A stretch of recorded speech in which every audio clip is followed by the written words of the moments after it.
मंतिक द्वारा आयोजित इस दिन भर के इसको सेमिनार कहें, वर्कशॉप कहें, दोनों मिला जुला है ये।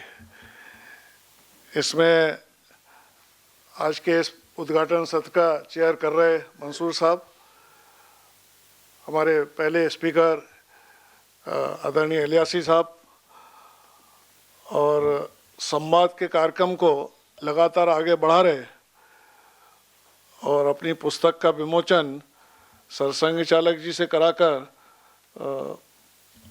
इस संवाद को एक चार चांद लगाने का काम भी जिन्होंने कर दिया है, ऐसे ख्वाजा साहब व उपस्थित सभी आदरणीय महानुभाव व विभिन्न यूनिवर्सिटी और कॉलेज से आए हुए सभी हमारे अध्ययनरत शोध शिक्षार्थी व अन्य बंधु बहनों, जब इसकी चर्चा हो रही थी तो ये लोग आए थे, तो डॉक्टर कृष्णगोपाल जी संपर्क विभाग के गार्जियन हैं और मैं अखिल भारतीय संपर्क प्रमुख हूँ। तो संपर्क विभाग का मतलब है आउटरीच। तो आउटरीच करना है तो केवल आरएसएस के स्वयंसेवकों में नहीं करना, जो आरएसएस के बाहर है उनसे भी आउटरीच करना। आउटरीच का मतलब ही है कि जो बाहर है उनसे आउटरीच करना। तो इस नाते हमारा सबसे संपर्क होता है। और आरएसएस में हमने एक सूत्र सुना है, लोग हमारे विरोधी हो सकते हैं, हमको किसी का विरोधी नहीं होना। तो इस सूत्र के अनुसार हम सबसे संपर्क करते हैं, सामाजिक, सांस्कृतिक, धार्मिक, राजनीतिक सभी दृष्टि से, चाहे हमारे समर्थक हैं, हमारे अनुकूल हैं, हमारे प्रतिकूल हैं, हमारे साथ चलते नहीं चलते, ऐसे हम सभी से संपर्क और संवाद करते हैं। उसमें उनके कुछ सुझाव हो सकते हैं, उन सुझावों को ध्यान में रखते हैं, उस सुझाव के अनुसार क्या काम किया जा सकता है उसकी चर्चा होती है। कुछ प्रश्न होते हैं तो उनका यथाशक्ति समाधान करने की कोशिश करते हैं। समाधान हो जाए तो बहुत अच्छी बात है, नहीं तो दोबारा मिलते हैं, वो दोबारा प्रश्न करते हैं, हम दोबारा समाधान करते हैं। तो ऐसा एक क्रम चलता है। उसी में से जैसा बताया, संघ में कोई नया काम शुरू हुआ संवाद का, ऐसा नहीं है। संघ के जो फाउंडर थे डॉक्टर एडगेवार, वहां से चलता है। एक बार भोपाल की असेंबली में अंग्रेजों ने संघ पर पाबंदी लगाने का बिल लाया, तो वहां एमएलसी थे मिस्टर रहमत अली, उन्होंने उस बिल का विरोध किया। बोले मैं डॉक्टर एडगेवार को जानता हूं अच्छी तरह, अब कुछ संवाद रहा होगा तभी तो ये विरोध किया। उसके पश्चात बताया, गुरु गोलवलकर जी से लेकर बीच के सरसंघ चालक बाला साहब देवरस रहे, रज्जू भैया रहे, सुदर्शन जी रहे, और अब मानिए मोहन भागवत जी है। अब थोड़ा संघ का विस्तार ज्यादा हो गया, संघ बड़ा हो गया, थोड़ा उसका प्रभाव क्षेत्र भी बढ़ गया, तो इसलिए थोड़ा संघ की बात को मीडिया भी ज्यादा महत्व दे देता है, बाकी समाज के लोग भी महत्व दे देते हैं। तो इसलिए संवाद थोड़ा उसका एक्सपोजर ज्यादा हो जाता है, लेकिन संवाद तो पहले से ही चल रहा है। तो एक बात तो थोड़ा मैं ये स्पष्ट चर्चा में आया भी, लेकिन आप सबके सामने थोड़ा मैंने स्पष्ट किया, कोई नई चीज नहीं है। दूसरा, सरसंघ चालक माननीय मोहन भागवत जी कुछ बोलते हैं तो आपस में हम सब चर्चा करके ही वो बोलते हैं। विज्ञान भवन में कार्यक्रम में उन्होंने कहा भी था कि शब्द मेरे होते हैं, लेकिन वो पूरी टीम के शब्द होते हैं। संघ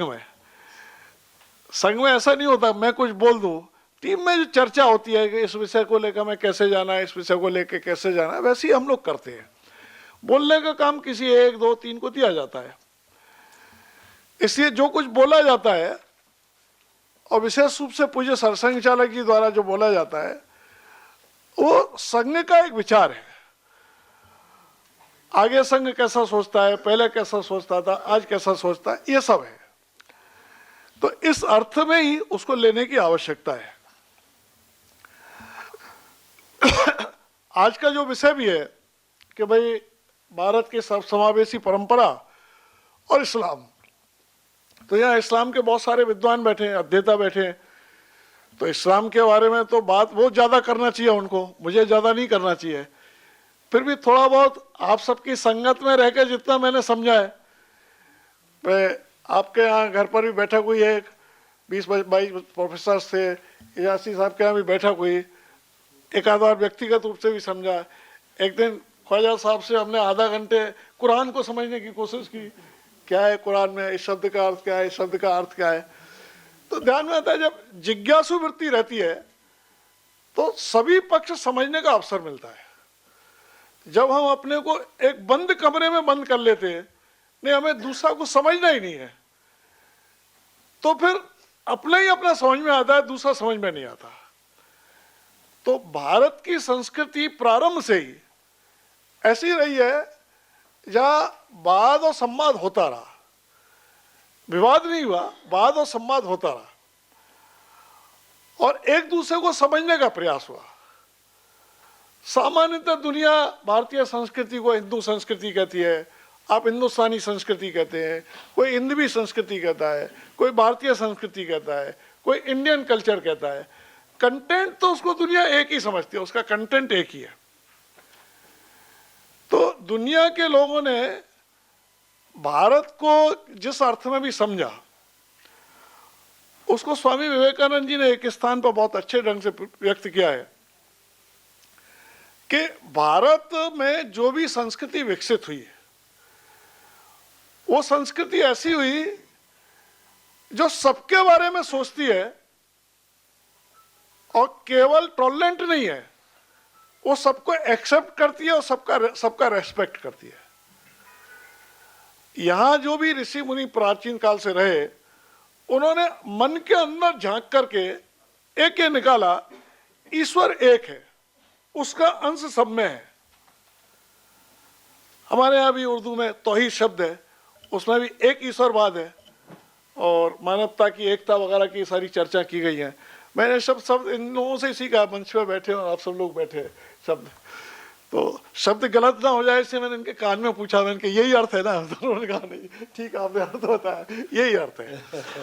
तो ये मैं इसलिए कह रहा हूं कि बातें एक ही तरह की कही जाती है, लेकिन अलग अलग संदर्भ में अलग अलग अवसर पर की जाती है।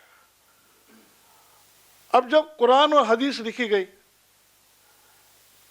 जब मोहम्मद साहब का जन्म हुआ, तो अब उस समय की परिस्थिति क्या थी और आज की परिस्थिति क्या है। उस समय की परिस्थिति के शब्दों को हम आज की परिस्थिति में रखेंगे तो नहीं चलेगा। आज की परिस्थिति में उन शब्दों की स्पिरिट पकड़नी पड़ेगी, शब्द पकड़ते तो दिक्कत हो जाती है। अब जैसे लखनऊ में एक कार्यक्रम था, वहाँ ख्वाजा साहब ने ही कहा कि गुरु गोलवलकर जी ने बंच ऑफ थॉट्स में कुछ लिखा। उस समय का माहौल ऐसा था, हिंदू मुस्लिम दंगे बहुत होते थे, अंग्रेजों का राज्य था। इसलिए किसी ने पूछा तो उन्होंने कहा कि भाई अंग्रेजों से हमारी दुश्मनाई है, रोज हिंदू मुस्लिम दंगे रहते हैं, तो आपस में दुश्मनाई बन गई है। तो उसका अर्थ लोगों ने निकाल लिया। गुरुजी ने कहा कि ईसाई भी हमारे दुश्मन है, मुसलमान भी हमारे दुश्मन है। लेकिन उस समय के परिप्रेक्ष्य में देखोगे तो ऐसे ही चल रहा था। अब आज उस परिप्रेक्ष्य में उन्हीं के शब्दों में देखेंगे तो नहीं वो चलेगा। सुझाव आया, हमने कहा उसका नया वर्जन आया, उसमें जो शब्द ही निकाल दिए। तो शब्द और उसका भाव, उसका अर्थ, इसको कहते हैं लेटर एंड स्पिरिट। मजाक में उसको सुनाना हो तो एक उससे समझ सकते हैं। एक अच्छे व्यापारी थे, वो कपड़े का बिजनेस करते थे और आप सब पुराने लोग गांवों में रहे जानते हैं, हाट बाजार लगते थे ना, तो हाट बाजार में कपड़ा बेचने जाते थे। एक दिन अस्वस्थ हो गए, तो उनके साथ जो रोज जाता था उन्हें मालूम था कि इसको तो ग्राहक मालूम है, कहाँ जाना है इसको भी मालूम है। तो उससे कहा कि देखो ये आज कपड़े तुम लेकर जाओ, ग्राहक आएंगे तो वापस नहीं आने चाहिए, हमारी भी बिक्री होना चाहिए। तो मौसम बारिश का हो रहा था, तो उन्होंने एक शब्द बोल दिया उसको, देखो ये जो गठरी बनाई है ना कपड़े की, तो जिसमें सारे कपड़े, तो गठरी का कपड़ा भीगे नहीं। अब शब्द समझना आप, क्या शब्द बोला उन्होंने? गठरी का कपड़ा भीगे नहीं, यह शब्द। अब वो जा रहा था तो बारिश आ गई, बारिश आ गई तो उसको अपने मालिक का वो शब्द ध्यान था, गठरी का शब्द कपड़ा भीग रही। तो एक पेड़ के नीचे छुपका, लेकिन तो भी बारिश तेज आ रही थी। तो उसने कहा क्या करना, मालिक की बात तो मानना है। उसने गठरी खोली, उसमें से सारे नए कपड़े जो बेचने के लिए तो वो निकाले, और जिस कपड़े में वो सब बंधे थे गठरी का कपड़ा, उसको नीचे रख दिया और सारे नए कपड़े ऊपर रख दिए। गठरी का कपड़ा भीगे नहीं, बिका तो कुछ सामान नहीं, लौट के ऐसे ही आ गया हो। उसने कहा भाई क्या हुआ, आज कोई ग्राहक नहीं आया? बोले ग्राहक आया, किसी ने कपड़ा नहीं खरीदा। बोले मैंने तुमसे कहा था बरसात आएगी तो गठरी का कपड़ा भीगना नहीं चाहिए। हाँ महाराज वो तो बिल्कुल सुरक्षित है, वो भीगा ही नहीं है वो बिल्कुल। तो कभी कभी क्या होता है कि लेटर को पकड़ लेते उसकी स्पिरिट नहीं है। मैं इन लोगों से सब चर्चा करता हूं कि जब भारत की जो संस्कृति विकसित हुई, जिसको कोई सनातन संस्कृति कहता है, कोई गंगा जमनी संस्कृति कहता है, कोई हिंदू संस्कृति कहता है, कोई हिंदवी का शब्द कुछ भी हो, लेकिन कंटेंट उसका एक है कि भाई एक ईश्वर है, उसका अंश सब में है, पेड़ पौधे पशु पक्षी जीव जंतु सब में है। और इसलिए भारत में से जो विचार निकला वो क्या निकला, पूरी दुनिया एक कुटुंब है, world is not market, world is family, पूरी दुनिया एक कुटुंब है। उसी में से एक निकला सर्वे भवन्तु सुखिनः सर्वे सन्तु निरामया, सभी सुखी हो सभी निरोग हो। ये नहीं कहा गया कि ये ब्राह्मणी सुखी हो, राजपूती सुखी हो, हिंदू ही सुखी हो, यहां निकला सभी सुखी हो सभी निरोग हो। और एक शब्द निकला एकम सत विप्रा बहुधा वदंती, सत्य एक है, उसको अनेक विद्वानों ने अलग अलग शब्दों में व्यक्त किया है। एक सत्य एक है, ईश्वर एक है, उसके सब अंश है, हम सबको मिलजुल कर चलना, शांति के साथ रहना, ये भारत की संस्कृति रही। इसलिए आपने देखा यहाँ जब व्यापार करने के लिए बाहर से लोग आए तो उनके लिए पूजा स्थल बनाने का भी अवसर रहा, आक्रमणकारी के रूप में भी आए तो भी उनके साथ व्यवहार आक्रमणकारी का नहीं हुआ। तो ऐसा सब ये चला, क्योंकि मूल संस्कृति ये है भारत की। तो जैसा लिखा भारत की सर्वसमावेशी संस्कृति, तो ये भारत की सर्वसमावेशी संस्कृति है। फिर यहां जिन चीजों का संरक्षण करना था उनके आगे मां शब्द लगा दिया, क्योंकि पूरी दुनिया में मां ये सबसे ज्यादा श्रद्धा का शब्द है। मादरे वतन आप भी कहते हैं, मां सबसे ज्यादा श्रद्धा का, इसलिए गीता माता, गंगा माता, तुलसी माता, गाय माता आदि आदि।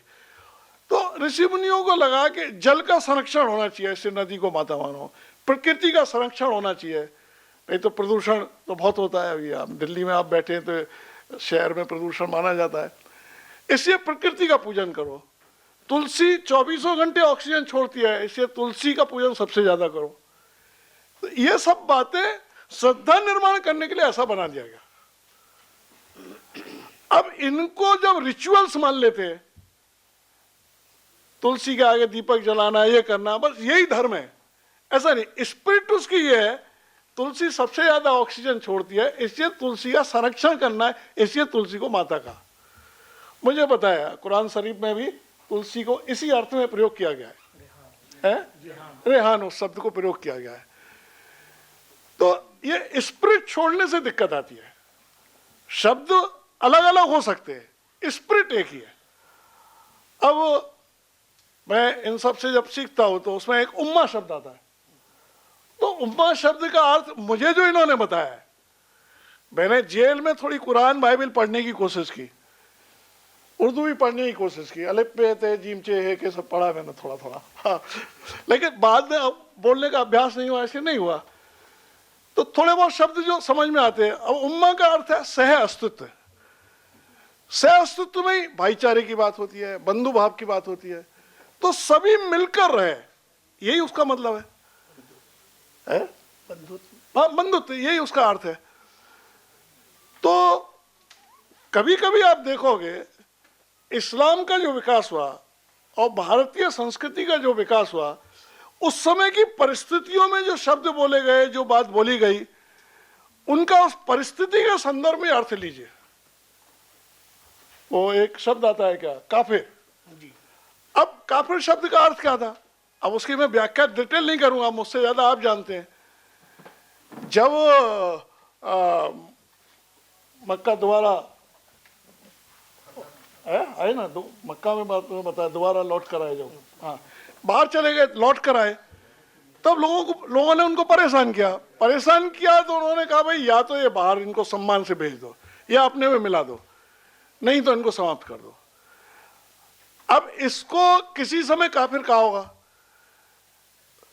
उस समय तो भारत को जानते थे कि नहीं जानते भारत के लोग मालूम नहीं, तो भारत के लोग काफिर कहां से हो गए?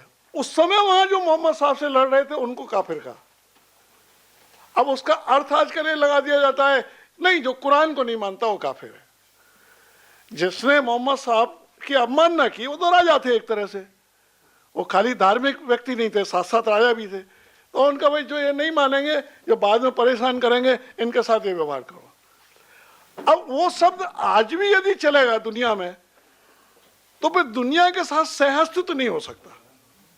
सहअस्तित्व करना है तो हमें एक दूसरे को समझना पड़ेगा और एक दूसरे को सम्मान करना पड़ेगा, एक दूसरे को स्वीकार करना पड़ेगा। एक दूसरे को स्वीकार करेंगे तो चीजें ठीक चलेंगी, एक दूसरे का सम्मान करेंगे तो ठीक चलेंगी।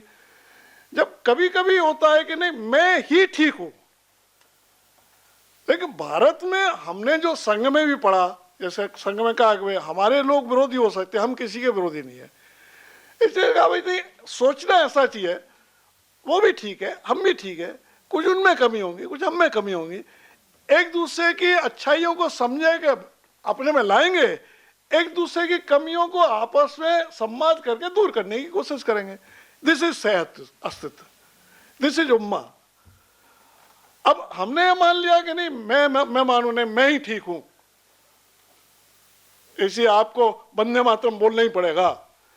अरे मैं समझाऊं भाई वंदे मातरम का अर्थ क्या है, ये मादरे वतन का वो है, समझाने से वो बोल लेंगे, जबरदस्ती करोगे तो दिक्कत आएगी। अब आप जबरदस्ती बोलो मैं नहीं समझता अल्लाह अकबर का क्या अर्थ है, आप उससे कहोगे नहीं नहीं आपको अल्लाह अकबर बोलना पड़ेगा, तो समझाओगे तो हो सकता है वो बोलने में कोई दिक्कत ना हो, जबरदस्ती करते हैं तो दिक्कत आती है। अभी छोटी छोटी बातें चलती है देश भर में, मैं छोटी छोटी कहूंगा तो आपको लगेगा नहीं नहीं ये छोटी नहीं है, बड़ी बड़ी बातें हैं, लेकिन एक घटनाएं लोकलाइज ज्यादा है, पूरे देश भर में एक साथ नहीं होती। मैं एक जगह बैठा था तो मैंने चर्चा की, एक मुझे कुछ हिंदू समाज के लोग मिलने आए, उन्होंने कहा कि भाई देखिए वो 2 मंदिरों के सामने उन्होंने जुलूस निकाला, पत्थरबाजी कर दी, अल्लाह अकबर बोला। मैंने कहा हिंदुस्तान में मंदिर कितने हैं? लाखों हैं, कितनों के सामने निकाला? 4 के सामने निकाला। भाई काय को परेशान हो रहे हो, पर लोकल लोग समझा लेंगे ना, काय को चिंता करो, लड़ना झगड़ना है तो लोकल झगड़ लेंगे, तुम यहाँ दिल्ली में बैठ के काय को परेशान हो रहे हो। पर मैं तो मुस्लिम समाज में ही मिलता जुलता हूँ, उन्होंने कहा वो बलिया के पास, कहा बहराइच के पास एक दरगाह पे भगवा झंडा लगा दिया किसी ने, तो कुछ मुस्लिम समाज के लोगों से जब मिले उन्होंने कहा भाई साहब देखिए क्या हो रहा है। मैंने कहा भाई कितनी दरगाह है आपके हिंदुस्तान में? बोले लाखों हैं। तो कितनी दरगाहों पर भगवा झंडा लगा? बोले 4-6 तो हमको मालूम है। अरे मैंने क्या लाखों में 4-6 पे लगा, काय को तुम यहाँ बैठ के काय को परेशान, वहां के लोग निपट लेंगे ना अपने आप, क्यों परेशान होते हो? अब ध्यान में आता है घटना इतनी इतनी इतनी इतनी होती है, लेकिन उसको कुछ चैनल ऐसा बढ़ा चढ़ा के दिखा देते हैं, बाकी दिखा देते हैं, और हम सब उन घटनाओं को अपने से जोड़ लेते हैं, वो आप हो या चाहे मैं हूं। अरे भाई साहब देखिए क्या हो रहा है, भाई साहब देखिए क्या हो रहा है, भाई साहब देखिए क्या हो रहा है। इसलिए हम लोगों ने संवाद में 2-3 बातों की चर्चा की है कि भाई घटनाओं को लोकलाइज रखो, घटनाएं पूरे देश की नहीं है, ये कोई संगठन एक नहीं करता, ये कोई एक विचारधारा नहीं करती, तो इन घटनाओं को लोकल छोड़ दो, वो वहां करेंगे, पुलिस करेगी, प्रशासन करेगी, लोकल जो चीजें करनी करेगी। पूरे देश भर में आज भी मैं तो देखता हूं, मैं जहां का रहने वाला हूं, मेरे घर के एक 20 कदम दूर एक मुस्लिम समाज का घर था, हम साथ साथ ही खेलते थे बचपन में। कभी कभी माता जी डांट देती थी तो हम उनके घर चले जाते थे, वो समझ जाती थी उनकी पत्नी आज इसकी माँ ने डांट दिया इसलिए यहाँ खाना खाने आया है। कभी कभी उनका बेटा आ जाता था। तो ये आज भी मेरा अनुभव ये है, आज भी अनेक गांवों में, अनेक कस्बों में सब साथ साथ ही रहते हैं मिलकर, कोई विवाद ही नहीं है। लेकिन और राजनीतिक प्रक्रिया, कुछ मीडिया, कुछ ये, इन सबके कारण ऐसा लग गया जैसे पूरे देश भर में हिंदू मुस्लिम झगड़े हो रहे हैं। हिंदू मुसलमान को नहीं देखना चाहता, मुसलमान हिंदू को नहीं देखना चाहता, तो फिर सह अस्तित्व कैसे होगा? तो ना तो भारतीय संस्कृति के अनुसार हम चलेंगे, ना बाकी चलेंगे। तो इन सब चीजों का थोड़ा बैठकर विचार होना आवश्यक है, और सह अस्तित्व के साथ हम सब मिलकर चलें, तभी भारत बड़ा होगा। भारत बड़ा होगा तो दुनिया की सुख शांति होगी। तो इस थीम को लेकर ये संवाद का कार्यक्रम चल रहा है। मैं थोड़ा 2-3 मिनट का समय और है तो मैं आपको कुछ बताता हूँ। 1971-72 में एक पत्रकार थे सीनियर जिलानी साहब, उस समय जनसंघ था, जनसंघ ने भारतीयकरण की घोषणा की, भारतीयकरण करना है। तो उन्होंने गुरु गोलवलकर जी से पूछा, भारतीयकरण का मतलब हिंदूकरण है क्या? यदि हिंदूकरण है तो हमको एक्सेप्ट नहीं है, ऐसा चर्चा की। तो गुरुजी ने जो उत्तर दिया वो है, जिलानी साहब पूछे, भारतीयकरण पर बहुत चर्चा हुई, भ्रम भी बहुत निर्माण हुए, क्या आप बता सकेंगे भ्रम कैसे दूर किए जा सकेंगे? गुरुजी ने कहा, भारतीयकरण की घोषणा जनसंघ द्वारा की गई है, हमारे द्वारा नहीं की गई, वो राजनीतिक दल है। किंतु इस मामले में संभ्रम क्यों होना चाहिए? भारतीयकरण का अर्थ सबको हिंदू बनाना नहीं है। हम सभी को यह सत्य समझ लेना चाहिए कि हम इस भूमि के पुत्र हैं, अतः इस विषय में अपनी निष्ठा अविचल लेना अनिवार्य है। हम सब एक ही मानव समूह के अंग हैं, हम सबके पूर्वज एक ही हैं, इसलिए हम सबकी आकांक्षाएं भी एक समान है। इसे समझना ही सही अर्थों में भारतीयकरण है। भारतीयकरण का यह अर्थ नहीं कि कोई अपनी पूजा पद्धति त्याग दे। कोई गुरुद्वारे में जा रहा है, कोई मस्जिद में जा रहा है, कोई मंदिर में जा रहा है, कोई हनुमान जी को पूजा है, कोई देवी को पूजा है, कोई राम जी को पूजा है, कोई किसी को पूजा है। विभिन्न सेक्ट है, ईसाइयों में कैथोलिक अलग है, प्रोटेस्टेंट अलग है, अपने यहाँ भी सुन्नी समाज की एक अलग तरह की पूजा है, बाबी समाज की एक अलग है, इनकी अलग है, सिया समाज की अलग अलग तरह से है। थोड़ा है मस्जिद में, लेकिन अलग अलग उनके रिचुअल्स है। यह बात हमने कभी नहीं कही और कभी कहेंगे भी नहीं। हमारी तो यह मान्यता है कि उपासना की एक ही पद्धति संपूर्ण मानव जाति के लिए सुविधाजनक नहीं है। एक ही उपासना हो ऐसा नहीं चलता, सबकी एक जैसी नाक हो ऐसा नहीं चलेगा दुनिया में, सबका एक जैसा चेहरा हो ऐसा दुनिया में नहीं चलेगा। आपको सर्दी ज्यादा लगती है तो आप कोट पहनेंगे, मुझे नहीं लगती तो मैं बिना कोट के आ जाऊंगा। भगवान ने, ईश्वर ने, अल्लाह ने, ऊपर वाले ने अलग अलग बनाया है सबको, अलग अलग मन है, अलग अलग बुद्धि है, अलग अलग शरीर है, उसके अनुसार वो अलग अलग रिचुअल्स अपनाता है, अलग अलग आस्थाएं उसकी निर्माण हो जाती है। तो हमारी निजी आस्था अलग अलग रहेगी। वो निजी आस्था किसी किताब से जुड़ी होगी, किसी एक व्यक्ति से जुड़ी होगी, किसी पद्धति से जुड़ी होगी, लेकिन सभी आस्थाओं को स्वीकार करना, सभी आस्थाओं का सम्मान करना और मिलजुल कर रहना। व्यक्तिगत तौर पर हमारी आस्था जो भी है, हम उसको एक दूसरे की आस्था में दखल नहीं देना। हमने जितना भारत की संस्कृति को समझाया, या जिसको हिंदुत्व वगैरह कहते हैं उसको समझाया, वो ये है। एक बात और मुझे लगता है जो कहना आवश्यक है आप सबके समक्ष, कि थोड़ा 1000 वर्ष में आपस में अविश्वास का निर्माण हुआ है। क्योंकि जो बाहर से आक्रमणकारी आए, किन्हीं भी कारणों से, उन्होंने मतांतरण भी किया, उनके द्वारा अत्याचार अन्याय भी हुए, 4 अच्छे काम भी हुए होंगे। कोई भी राजा होता है डेवलपमेंट के काम तो करता ही है। यहाँ भी किसी भी दल की सरकार हो, कोई सड़क बनाएगा, कोई बिजली लाएगा, कोई पानी लाएगा, डेवलपमेंट तो सभी करते हैं। लेकिन अत्याचार भी हुए। उस अत्याचारों को कुछ ने स्वीकार किया, कुछ ने मत बदल लिया, कुछ ने संघर्ष किया। ये सब चलता रहा, 1000 वर्ष का इतिहास है।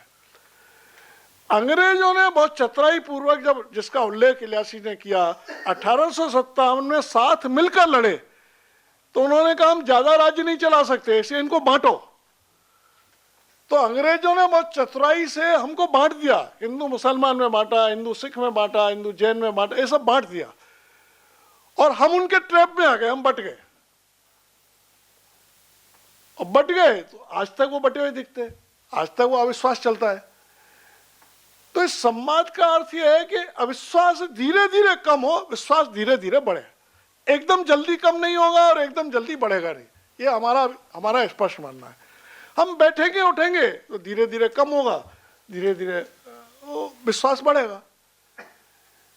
हमने ये भी चर्चा की है कि भाई जैसे हिंदू समाज में रावण एक व्यक्ति था, बड़ा विद्वान था, ब्राह्मण समाज से था, लेकिन उसकी प्रवृत्ति राक्षसी थी। कंस की प्रवृत्ति राक्षसी थी, दुर्योधन की प्रवृत्ति राक्षसी थी।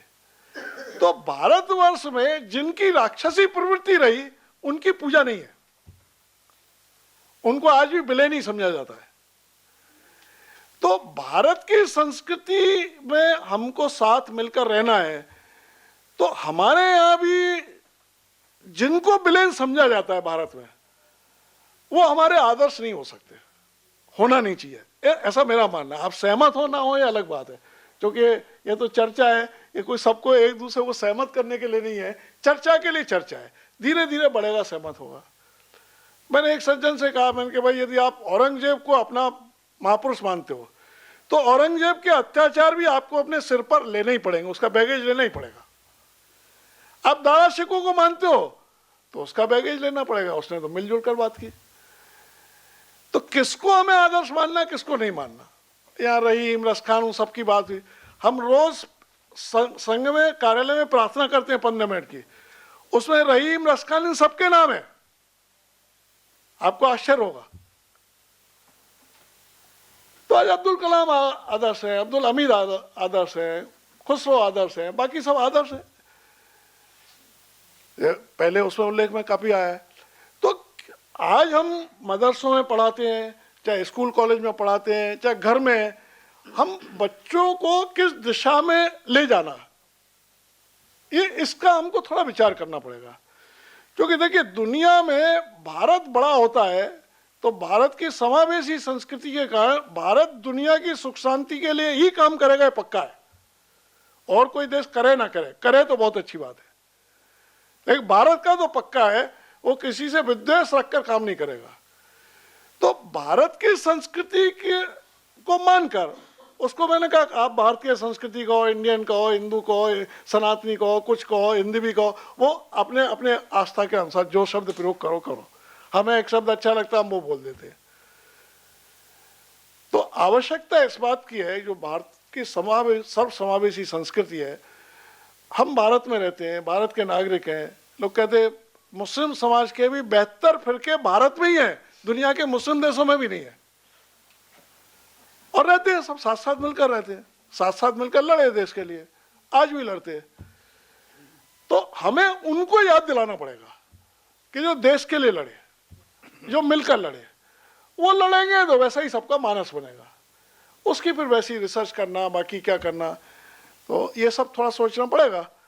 तो 5 मिनट ज़्यादा ले लिए मैंने अध्यक्ष जी की, तो पहले मेरे 20 ही मिनट लिखा हुआ था, इससे मैंने तैयार थोड़ा उस हिसाब से कोशिश की मैंने कटौती करने की, लेकिन वही नहीं कर, क्या करूँ कटौती। तो आज की ये पूरे देश भर में हम ऐसे कार्यक्रम करेंगे, तो पहले भी बहुत तरह के कार्यक्रम हैं, छोटी मीटिंग भी हो रही है। तो आज दिन भर बैठेंगे, इन बातों की थोड़ा हम चर्चा करेंगे कि भारत के हिंदू समाज को कैसा सोचना है, मुस्लिम समाज को कैसा सोचना है, रोजमर्रा की आने वाली समस्याओं के बारे में भी यदि समय रहेगा तो वो भी शायद चर्चा का विषय आ सकता है। लेकिन मेरा आखिर में इतना ही कहना है, भारत एक सर्वसमावेशी देश है, सर्वसमावेशी संस्कृति का मानने वाला है। हम सौभाग्यशाली हैं कि हम सबका जन्म भारत में हुआ है। हम पूर्वज हमारे एक ही थे, हम माने ना माने, लेकिन भारतवर्ष में जन्म हुआ है। तो उसको ध्यान में रखकर भारत की संस्कृति के अनुरूप सबको मिलकर ढलना, अपनी पूजा पद्धति सुरक्षित रखते हुए, अपनी रिचुअल सुरक्षित रखते हुए, अपनी पुस्तक, अपने महापुरुष सुरक्षित रखते हुए। लेकिन जिन्होंने भारत को तोड़ने का काम किया वो आदर्श नहीं हो सकते, वो आदर्श बनेंगे तो फिर झगड़ा ही होगा। सही है। तो इसको ध्यान में रखते हुए एक मानस बनाने का काम भविष्य में करना पड़ेगा। उसमें देवबंद है, बरेलवी है, अजमेर शरीफ है, यहाँ के सब है, जो बड़े बड़े लोग संस्थान है, नदवा है, AMU है, इन सब का थोड़ा रोल ज़्यादा है। तो आज कईयों के तो यहाँ पर हैं, कईयों के लखनऊ में आ गए थे, तो धीरे धीरे समझते हुए, जल्दीबाजी की जरूरत नहीं है, धीरे धीरे समझते हुए इस तरफ बढ़ना, ऐसा हमारा एक प्रयास है। हम तो उस प्रयास में लग गए और माननीय मोहन भागवत जी ने कहा है कितनी भी कठिनाइयां आए इस प्रयास को सिरे चढ़ाना ही है। लगेगा 2, 4, 5 साल, कोई बात नहीं, घटनाओं से प्रभावित नहीं होना और काम को छोड़ना नहीं, धैर्य छूटना नहीं और काम छूटना नहीं, दोनों काम साथ साथ चलना। ऐसे बहुत सारे विषय होंगे जिसमें आपका धैर्य तोड़ा जाएगा। अरे क्या संघ वालों के साथ बैठ कर आए हो, यही मिले थे तुमको, ऐसी बातें होंगी। हमको भी कहा जाता है हो गया हिंदू संगठन है, अब मुसलमान ही मिले आपको संगठित करने के लिए, भाई सुनना पड़ता सब। लेकिन जब हम कहते हैं भाई सब भारत के नागरिक हैं, सब इस यहाँ के संविधान के अंतर्गत चल रहे हैं, तो हिंदू मुसलमान क्या है। सरसंघचारी ने इनके साथ एक बार बैठे थे, एक बहुत बात स्पष्ट की, भाई ये हिंदू मुस्लिम एकता की बात मत करो, हम अलग नहीं है, हम एक ही है, यहां से शुरू करो। अलग अलग है, हमें एकता करनी है तो फिर ये कंप्लेंट और तुम्हारी मुझसे कंप्लेंट, मेरी तुमसे कंप्लेंट आएगी। हम एक ही है, एक ही माँ को आपकी संतान है, यहां से शुरू करेंगे तो चीजें ठीक दिशा में चली जाएगी। तो आज का पहला तो उद्घाटन सत्र है, तो आज तो हम लोगों को बोलना ज्यादा है, आपको पूछना कम है, बाकी दिन भर चलेगा तो बहुत सारी चीजें होंगी। आपने भी मुझे भी बुलाया, बोलने का अवसर दिया, इसके लिए आप सबको धन्यवाद।